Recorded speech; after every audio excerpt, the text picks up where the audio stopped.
بسم اللہ الرحمن الرحیم۔ دوستان مکرم، چونکہ محرم الحرام کا مہینہ ہے تو آپ علامہ اقبال کے ان اشعار کو سنیں اور میدان کربلا میں حضرت امام عالی مقام سیدنا امام حسین علیہ السلام کی استقامت کو بھی ذہن میں رکھیں۔ علامہ اقبال کے شعر سنیں اور امام حسین علیہ السلام کی استقامت جو انہوں نے میدان کربلا میں دکھائی ہے اسے بھی ذہن میں رکھیں۔ اسے کلام اقبال یاد کرنے میں بھی آسانی رہے گی اور علامہ اقبال کی روح کو جاننے کے بھی آپ کو موقع ملے گا کہ علامہ اقبال کتنی بڑی خدمت اسلام کر کے گئے ہیں کہ مسلمانوں میں جو بیداری ہے حق کے لیے، جو مسلمانوں کے اندر سینوں میں حق کا ولولہ پیدا کرنے میں جو اس علامہ اقبال کی شاعری کا کردار ہے وہ کسی سے ڈھکا چھپا نہیں ہے۔ لیکن چونکہ محرم الحرام کا مہینہ ہے، علامہ اقبال نے حضرت امام عالی مقام کو کیسے خراج تحسین پیش کیا یا ان کے اشعار سے آپ کی استقامت کو کیسے بیان کیا گیا، سنیں۔ آئین جواں مردہ حق گوئی و بے بادی، آئین جواں مردہ حق گوئی و بے باکی، اللہ کے شیروں کو آتی نہیں روباہی۔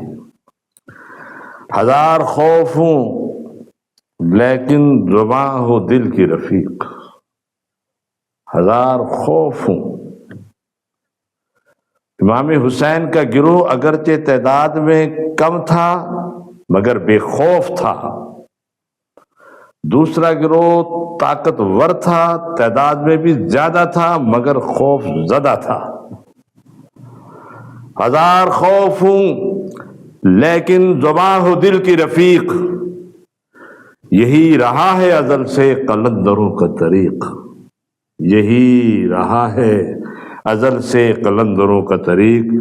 ہو حلقہ یاراں تو بریشم کی طرح نرم، ہو حلقہ یاراں تو بریشم کی طرح نرم، رزم حق و باطل ہو تو فولاد ہے مومن، رزم حق و باطل ہو تو فولاد ہے مومن۔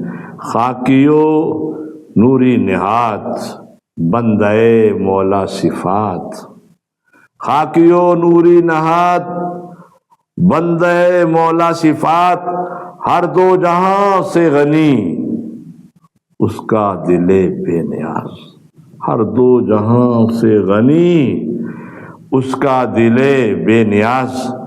نقطہ پرکار حق مرد خدا کا یقین، نقطہ پرکار حق مرد خدا کا یقین، اور یہ عالم تمام وہم و طلسم و مجاز، اور یہ عالم تمام وہم و طلسم و مجاز۔